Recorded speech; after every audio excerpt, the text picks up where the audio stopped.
Shalom, I'm Rabbi Michael Panitz. I'm the Rabbi of Temple Israel of Norfolk, Virginia, speaking to you from the pulpit of our congregation. Today is June 6th, 2024, and my message is entitled A D-Day Meditation. Today is the 80th anniversary of D-Day, and quite likely the last milestone anniversary in which participants will still be alive. An 18-year-old soldier in 1944 would be 98 today. Every year, I've paused from my regular round of activities on June 6th to devote some time in meditation about the meaning of D-Day.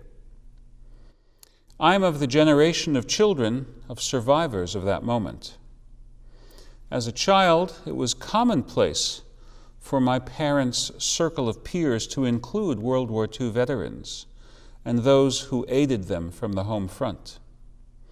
Today, the Second World War is as far in the past as the American Civil War was to them, to the generation of Pearl Harbor, Tarawa, and Iwo Jima, of Monte Cassino, Normandy, and Bastogne. My personal connection to the D-Day landings was Meir Degani. His wife, Edith Degani, was the administrative librarian at the Jewish Theological Seminary's library, my boss when I worked there in 1981. She told me admiringly about her husband. Some of you may have read his textbook, Astronomy Made Simple. But a decade before he wrote that book, he was a meteorologist on the staff of General Dwight D. Eisenhower. In fact, according to Eisenhower, quote, "Degani was the best damned meteorologist in the Atlantic Fleet," close quote. That was because when the other meteorologists were prepared to conclude that there would be no break in the weather to permit the planned Allied landing, bad weather had already forced its postponement from June 5th, and another day's delay would have meant losing the tactical necessity of moonless nights for an entire month.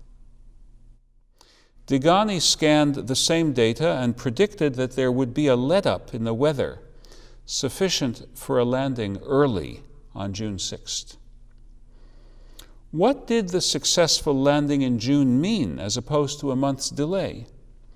We cannot know for sure, but it is likely that many of those who barely survived the concentration camps until their liberation in April 1945 would have perished before the Americans and British would have reached them, had the liberation of the Western Front from Nazi tyranny been pushed back by a month.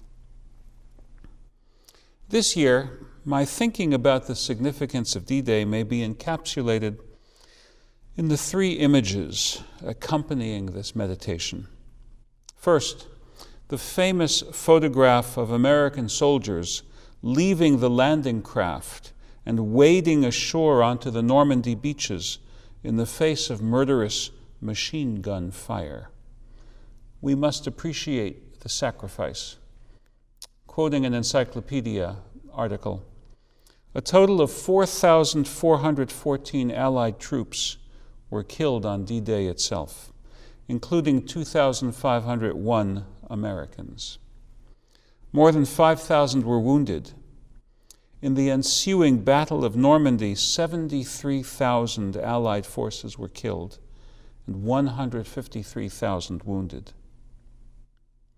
Would America undertake that sacrifice today if faced with the challenge of liberating the world from tyranny?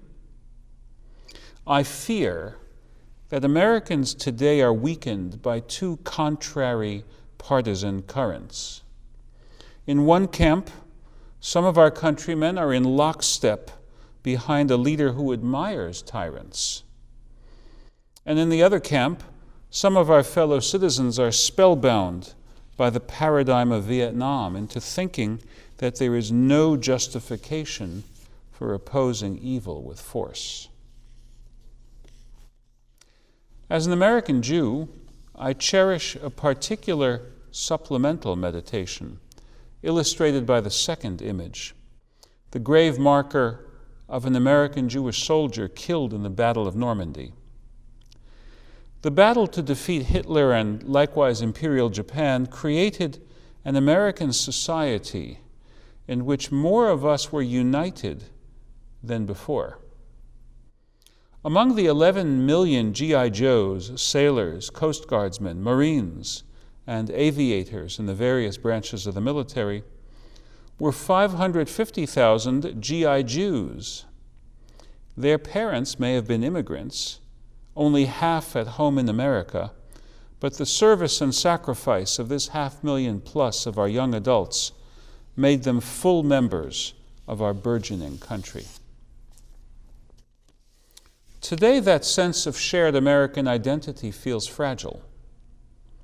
As an American Jew, after the attack on synagogues from East Coast to West, I feel assailed in ways that are new to my generation.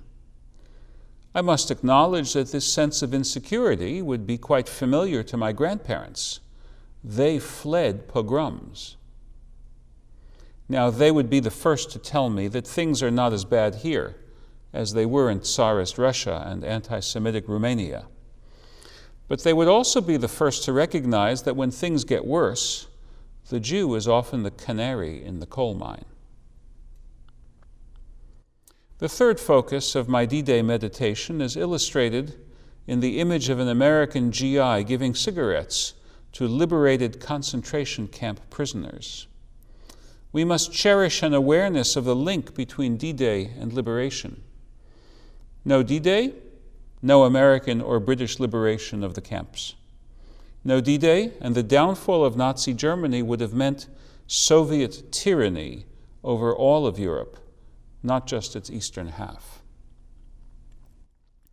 Today, the D-Day commemorations also said something significant by an absence. There was no Russian partner in the anti-tyranny coalition assembled in Normandy. Vladimir Putin speaks the language of anti-fascism. He constantly points to the vestiges of neo-Nazism in Ukraine, although he ignores the basic truth that Ukraine has marginalized its anti-Semitism and elected a Jewish president.